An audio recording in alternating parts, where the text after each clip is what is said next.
guys, nabili kong bagong mga Kuromi tape. Yan, 200 pesos yan. For 24 pieces. Bibenta ko siya ng 15 pesos. So, 360 pesos yan pag napaubos ko. Ito naman, Kuromi din na mga, ayan o, squeezy siya. Malambot. Ang punan ko is 150. 24 pieces. So, 240 yan kapag napaubos mo. Diba? Sa 10 piso na lang mabilisan yan. Kaya tuwan-tuwa na naman yung mga bata kapag may mga bago. Kaya mas maganda kapag weekly ako nakakapamili. Maraming bago. At tuwan-tuwa ang mga bata na naman yan pag sa Monday may pasok na.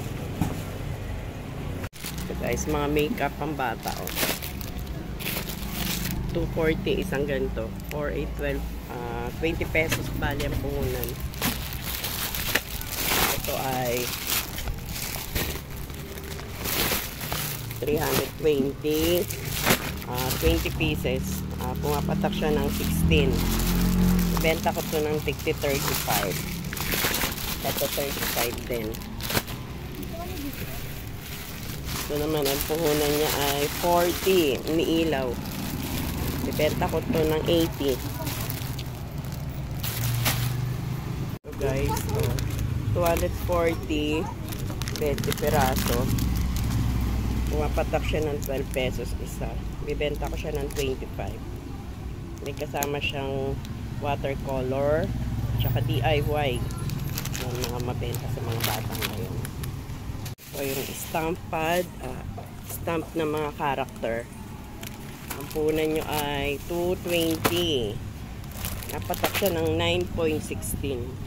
Pwedeng ibenta ng 15 pesos, pwedeng 20. Pero kung ibibenta ko siya ng 20. Kasi maganda siya. Kuromi.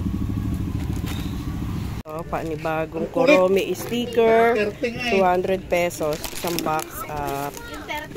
24 pieces. Mapatak siya ng 8.33. Ibibenta ko siya ng 15 pesos. Bumili rin ako nito nung nakaraang linggo lang. Ubus agad. Kasi may bata, 10 ganito binili. Kasi meron siyang kasamang tape. Ayan o. Yan ang mga patok ngayon sa mga bata. Ayan o. Dami nating customer sa labas, mga bata. Binibili nila shuttlecock.